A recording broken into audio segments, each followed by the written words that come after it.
Welcome to the Once Upon a Sunday Fantasy Football Podcast with your hosts, Josh Kimmel, Dave Campbell, and Justin Bauerle.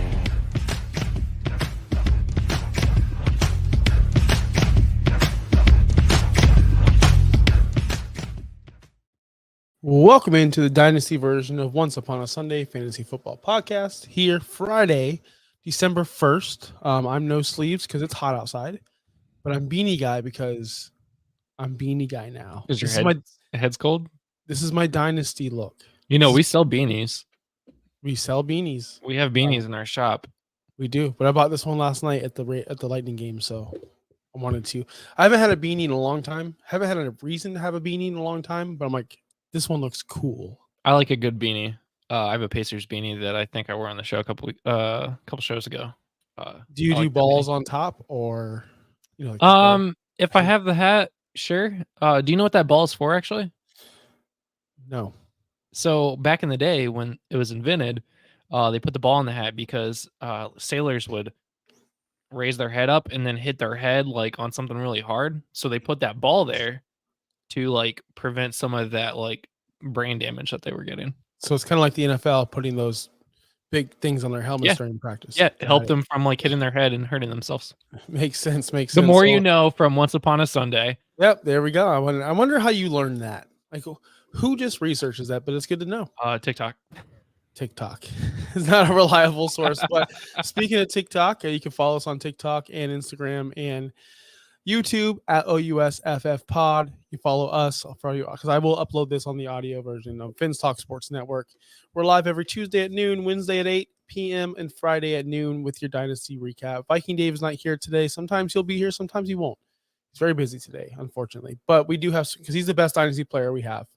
I'm not gonna sugarcoat it. He's the best Dynasty player that I know of all time. There's a lot of Johnny come latelys, especially in the COVID era, which we spoke about in the last Dynasty show. He's a true OG, and he knows his stuff. So we are going to be talking about 5 players today that you should buy for your playoff push, for your playoff run, for your championship run. We have some young players on the list. We have some older players on the list, and we have some elite players on this list. So if you want to get right into it, no news, no notes. The first one on my list I want to talk about. Can I pick anyone? Yeah. All right. I'm going to pick Courtland Sutton from the Denver Broncos, 28 years old, wide receiver 24 on the season, at least what I saw. Rest of season rank, you see on the side right here, Justin made this beautiful graphic, 36 via Fantasy Pros. Courtland Sutton has just been so underrated this season, and no one's talking about him, and it's a shame. He could be had for cheap right now in Dynasty. Yeah. Yeah, he really can be. He's somebody that in pre-COVID times, those 2019 season, Courtland Sutton had a huge year. I remember him like breaking out, and then everybody's just kind of been reminiscing those days of Courtland Sutton in 2019.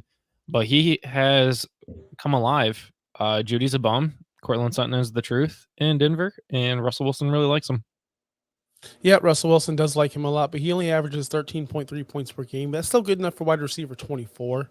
Like we did say, he's got a 23.2 target share. He beats Jerry Jeudy in that factor. Jerry Jeudy has just been the massive, biggest bust of any receiver that I can think of, and here's why. People are like, Josh, Judy's not a bust.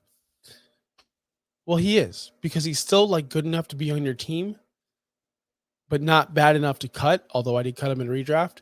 And he's just killing you week after week, whereas Courtland Sutton is just like, okay, I'll take the targets. I'll take the points. Yeah. He has 8 touchdowns this year, 3rd overall for receivers. He's under contract till 2025. That's big. So what I look for when I'm buying Dynasty assets is, yes, they're rental players, especially if I'm trying to buy a championship. But I also want to make sure that they're going to be there for the long term and their situation doesn't change much. And Courtland Sutton fits that to a T. Because of that situation he will be in Denver till 2025, and they will have Russell Wilson until that time too. And you would think Sean Payton as well. So that's a positive on my end. I always want players like that. Yeah. And if you look at the rest of the schedule, I mean, you got the Texans and Chargers right before the playoffs, then the playoffs against the Lions, Patriots, and Chargers, 2 games at home where they do very well in December and January. I like it. Fantasy Pro says that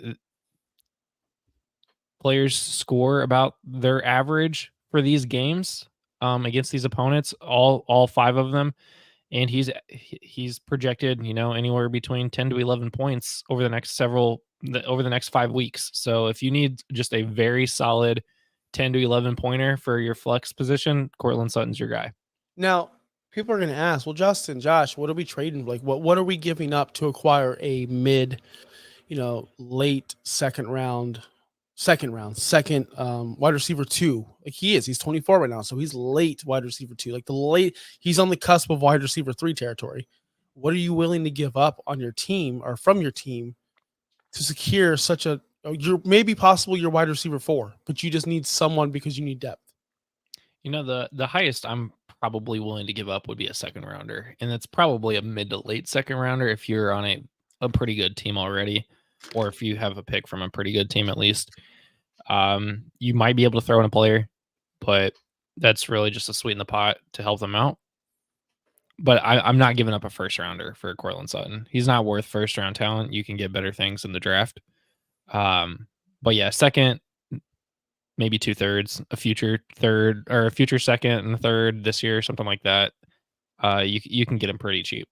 Yeah, if I'm the Cortland Sutton manager, I'm expecting a second back at minimum. It's going to be, so since you're a contender, you're looking at 12-team league, you're looking at 208 to 212, 209 to 212, because you're going to be in the playoffs, you're going to be a late round pick. So really it's essentially super late second round. So if you can squeeze that, if you can somehow get that done, get it done, but they're going to probably want to ask for more. And that's when you throw in like a throw-in player, see who their running back is. If you have their handcuff, might as well just throw that in. But in return, don't be afraid to ask for something back. Like, hey, give me a third. I'm giving you. Don't give up someone like Tajay Spears but if it's someone like, if you have CMC, like, oh, I have Elijah Mitchell or Jordan Mason, I can throw them in, just to give them security. Kind of tricks them into getting extra added value when really you're just trying to make roster spots, because you're gonna have to cut someone for Sutton. Like you're gonna have to cut someone for Sutton.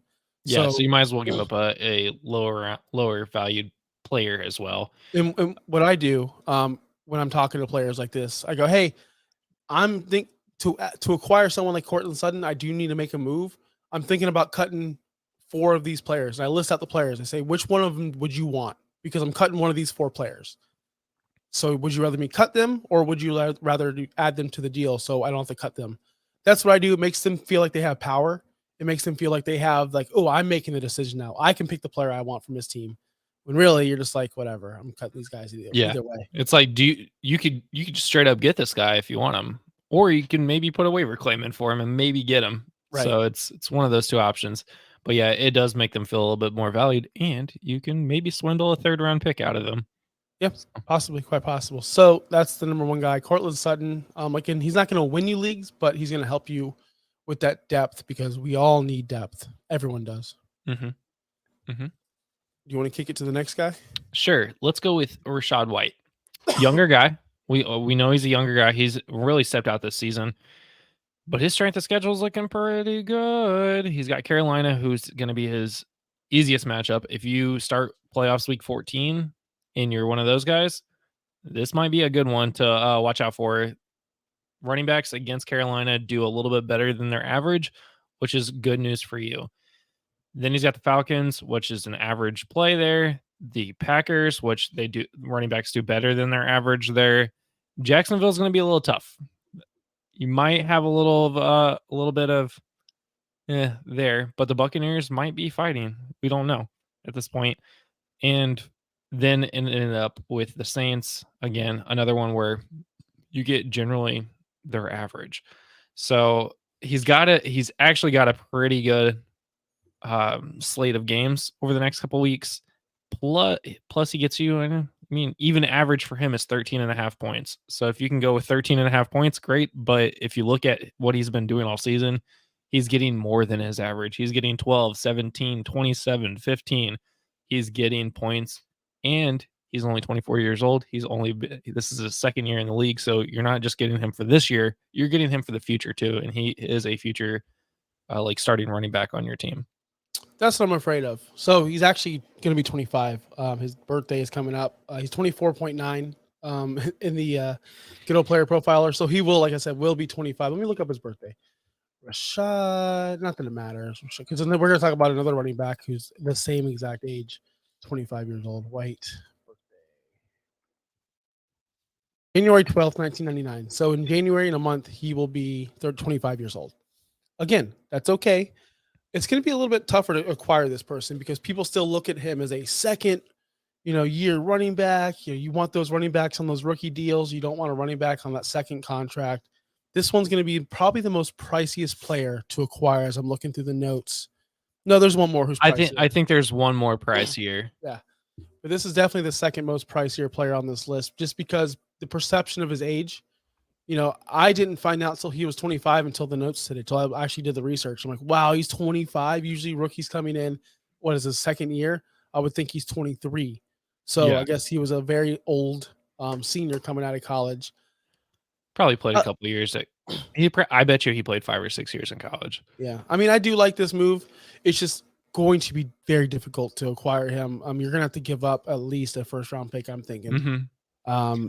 And are you willing to give up your first round pick just for an average running back that, to be completely honest with you, I don't know his long-term status here in Tampa Bay. A lot of people aren't fans of him. He does catch a ton of balls, but does that 43 disappear? for 46. I mean, does that disappear when Baker disappears next year? That's what I'm afraid of. But hey, we're playing for this year, and this year they're coming. So I agree with you. We're pushing to get into the playoffs. Right now, if you need to get into the playoffs, this is your guy. He's got 2 easy matchups. Yes. Get you right into the playoffs and to get you a lot of points. Sell him in the offseason. Like, there's nothing that says this guy has to be on your roster next year. You could easily sell him on the offseason. His receptions are what really gets me, 43 for 46. So the balls that come his way, he doesn't really drop or miss at all. He's even got a receiving touchdown, 5 touchdowns on the year, and RB7. Yeah, like I said, he's been very good this year. No, Keyshawn Vaughn is awful. Ronald McDonald. Keyshawn Vaughn is awful. The next guy on our list, the next guy is another running back. We're gonna go straight to the other running back, the most valuable player on this list, I believe, Josh Jacobs, who's also 25 years old. He's running back 4 right now. He had a very slow start to the season because he missed training camp, he missed practice. Those 2 to 3 weeks, he did just suck. Let's just put it that way. He was awful. He's actually hasn't been that very good on the ground. His yards per carry are 3.2 yards per carry, but he's a good buy because people are looking at him as he was franchise tagged. He didn't want to play. He held out, and they extended him for 1 year. So after this year, he will be a free agent again. And people are worried, is he going to get paid? Is he going to go to a good team? What's his status? I know as a dynasty player, I sold Josh Jacobs everywhere I could because I didn't want to deal with the headache of, is he the next Le'Veon Bell? What's going to happen after this season? Doesn't matter. We're talking about this season. He's a great buy. So if someone's afraid of his status like I was, if someone is a losing team and Josh Jacobs is their only valuable asset on that team, you need to go look for this guy because he's a guy that's prime for movement. He's a guy who will win you championships because of volume alone. I mean, look at the schedule. Mm-hmm. He does have a bye week this week. That's unfortunate. It really is. But the rest of the way, Minnesota, Chargers, Chiefs, where he just blew the Chiefs up for 22 points. Just did it. He just had a massive long run, scored a touchdown, and then at Indianapolis. So Josh Jacobs is a great guy to buy right now. I agree, and you might be able to get him even more with the bye week. Say another fantasy has issues with the bye week this week, and so do you. So does everybody. We all have issues with the bye week this week. You might be able to get him a little bit cheaper, not a lot of bit cheaper. I'm not going to say you're going to get him for a 3rd rounder, but you're going to have to send a 1st rounder for Josh Jacobs no matter what. I'm willing to give up a 1st rounder for Josh Jacobs. I'm willing to give up a 1st and a 2nd if you can get maybe like a 3rd back.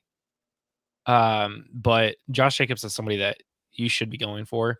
He is going to get you far into the playoffs. I mean, if you make it into the championship and go up against Indy, that's his easiest schedule, his easiest game of the year. He could win you a championship if you get there. And I want to say this. First. I do want to say this, and people probably don't understand this or know this. He's 3rd in rushing yards, so he is up there with the title for the title. He's 1st in carries. He's third in red zone carries. He's averaging 4.2 targets a game. That's third in the NFL. Nobody, he's getting the targets. He's getting the carries. He's getting volume. He's the only show in town. They've been giving a little bit of snaps to the backup running back, Amir Abdullah, I believe it is. Everyone thought it was Amir White, including me, but it's not. It is Amir Abdullah. So he's been getting a little bit of run lately, but Josh Jacobs is the only show in town. That's why he's a prime candidate to buy. Yep. Do we only have one more? We have 2 more. Okay, let's do your other one. Okay, so I'm pretty sure I picked this one. Russell Wilson. Russell? What a season he's having right now. Did not start off great with Sean Payton. We all thought he was going to be pretty trash this year. But if you look at the rest of his schedule and how well he has been doing, he's got a cake schedule, like for the rest of the season. If we're looking at the next 5 games, he's got no games where quarterbacks don't score at least average. They score at minimum average. That's the New England game. Surprisingly enough, that's his hardest game on his schedule. But Chargers twice, Detroit once, Houston once. All of these teams are allowing more average points to the quarterback position. And that's what you want to see heading into the rest of the year. Yes, the rest of season ranking is 18th. But honestly, if you really look at everything, he's probably got the best rest of season schedule for the quarterback position. I would be buying him. Not for a lot. He's not going to be in the league forever, but I would definitely be looking into buying him if you're struggling at the quarterback position. He's 35 years old. He is under contract for the Denver Broncos for the foreseeable future. It does seem like Sean Payton has turned this team around a little bit.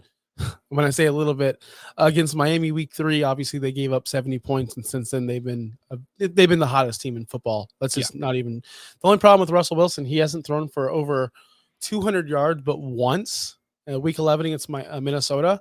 Other than that, he's been at that 196. Sometimes he's at 114, 134. But he's been super efficient. His accuracy, his completion percentage has been on fire. Except for last week, it was only 59.1. But other than that, it's been above 65% or better.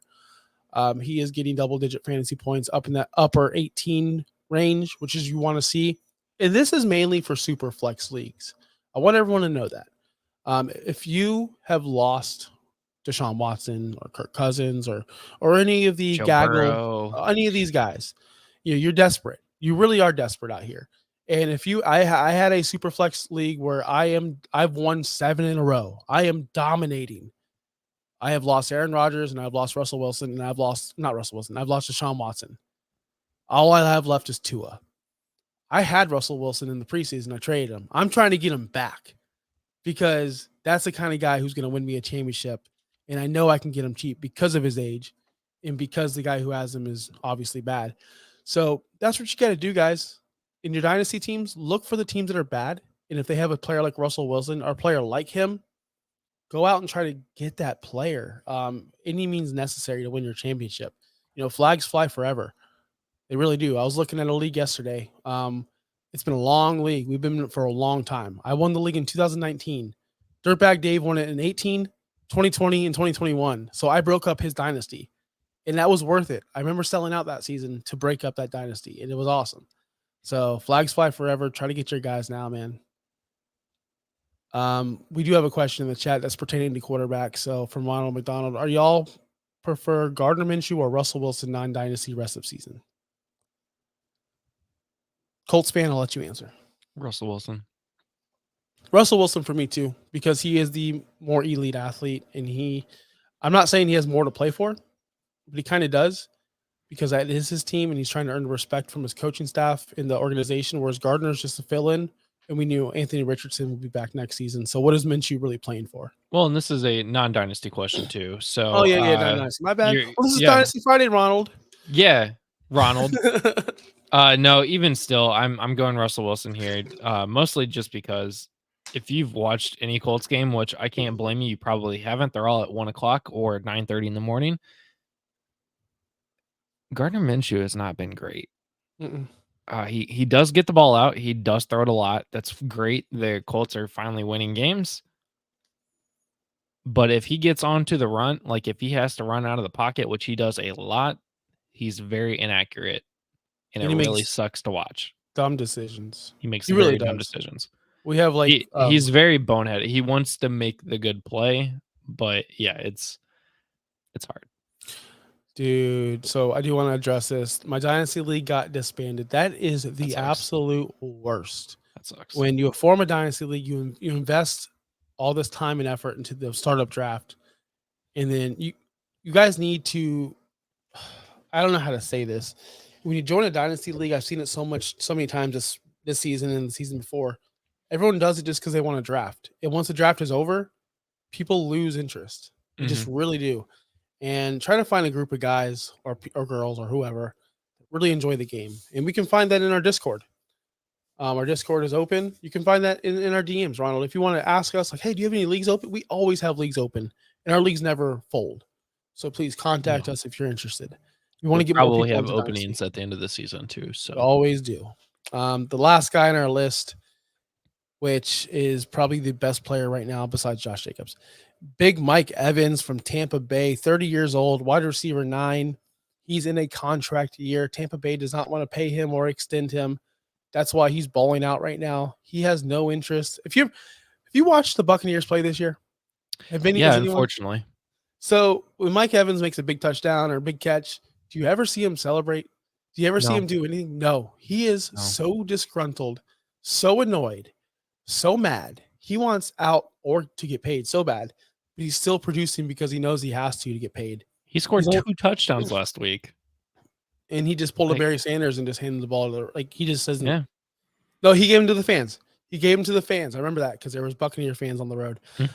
But he's number 2 in deep targets. Baker likes to sling it. He's 150 yards away from 1,000 yards again, which will extend his record for the most consecutive 1,000-yard seasons to start his career. He already beat Randy Moss for that. He's definitely a Hall of Famer, by the way, guys. 1,000%. He does lead the league in drops. But I want to say, who cares? Who cares? He does drop a lot of balls. I will say that. But who cares? He's still up there in the top 10, and he still produces. He's got a bajillion touchdowns. How many touchdowns? 9 touchdowns. 9. Just a red zone threat, just a deep ball threat. He's never out of it. In the fourth quarter, he can have 2 targets for 1 catch and 15 yards. But then Baker's like, oh, wait, I see him for 80 yards. Touchdown. He made your day. Mike Evans is an easy buy. He's probably cheaper than Josh Jacobs because of his age, 30 years old, and because of the uncertainty. We don't know how many receivers are 30 years old that go to a new team and they never, ever are the same. Jarvis Landry, Reggie Jones, Reggie Wayne, so many. So this one will be a rental, but it's a rental that will help you this year, but you might want to sell him super quick after the season because – I don't know. I can't see him signing with Tampa, and he would need to go to a team like Kansas City to actually hold his value. And even if he does go to the team like Kansas City, you could get a lot out of him and still expect him to do not a lot. So I would be willing to sell him for a first round at the end of the season if he went to a team like Kansas City. Yep. And look at the schedule upcoming. Carolina, easy. Atlanta, who he just had a good game with, at Green Bay versus Jacksonville. New Orleans is tricky. He struggles against New Orleans. Everyone knows that. So the championship game will be kind of tricky. But I can't bench Mike Evans this year, especially not this year. It's been his best year in a long time. I agree. Everything you just said, I agree. I agree. Look, those are all the players. Man. These are all the players that you need to win your Dynasty League. And if we didn't name one, or you could think of one, guys, don't be afraid. Comment in the chat. Let us know if you made any Dynasty trades. I know I recently made one 2 days ago. You want to hear it? Yeah. I sold because I thought I was a contender. But guess what, guys? I went on a 2-game losing streak, and that was enough for me to go, I'm folding. I'm not going to make the playoffs. I might as well get a better draft pick. So I traded away Saquon Barkley for a first-round pick. To me, 26-year-old running back on a second contract with no direction, no idea where he's going to be. in the upcoming future, I'll take the first round pick regardless, because that could be a replacement running back. If you're in that 7, 8, 9 spot and you're fighting and clawing to get in, you need to self-reflect and go, do I have the team that I can actually jump the 7 team or the 6 team or the 5 team? Do you actually have a chance? Because, guys, I've done it where I've sold out, where I'm in the 9 spot, and guess what happened? I didn't have it, and I just ended up with a 107, 108, and I could have tanked and got a better pick. Yeah, and maybe you win a game. Maybe you get lucky and get into the second round because you had a very lucky game. DK Metcalf scores two or three touchdowns in a single game and has a huge game and gets you a win in the playoffs. But then you just suck. Your team still sucks. You still need a lot to build onto your team. Sometimes, we don't all want to lose because you invest money in it, but sometimes you just got to lose. Yeah, sometimes you got to lose, and it's a losing effort. You look at it as an investment, like you said, Justin, but some people are obsessed with just recycling picks, which we will talk about on a later show. The addiction to the draft picks. Some people are literally addicted to draft picks. I will throw this out. Our ex-producer from 3 years ago will get the 101, draft the 101, the very next year, trade that 101 for next year's 101. And he would just continually do this over and over. For example, Breece Hall comes out. Oh, then Bijan's better. Then he'll get Bijan. And then the very next, but this guy's going to be better. He's just obsessed with drafting. And that's how you stay at the bottom. So I want to be drafting at 112 every season. I'm just going to tell you that. I want to actually. I don't even want to draft. I don't want draft picks. I don't want draft picks. Period. Because I compete for now. I compete to win this year. Yes. Like I said in our first Dynasty show, I play Dynasty like it's a redraft. I go out and get the best players, and I figure it out the next year, and it always works. So. Yes. Won't work and cut the meat, by the way, because we have professionals in that league. No, it won't. I got to figure that one out. Yeah, because we have professionals now. Look, you also have to know your team or know your league. Know your league. Yeah. I'm not saying shit show is not a professional league, but you have some people in there that just – but you'll find that everywhere. And that's the beautiful thing about Dynasty is some people will value picks, some people value veterans, some people just value winning. That's us. So we're going to have to win every Friday, and we'll be back next Friday. Don't know the topic yet, but we'll definitely figure it out. Follow us on X, follow our YouTube page, USFF Pod, our Discord, do all that fun stuff. Win your matchups this weekend. I'm trying to cut it close to the guy. Let's get out of here, man. I got to get back to work. All right.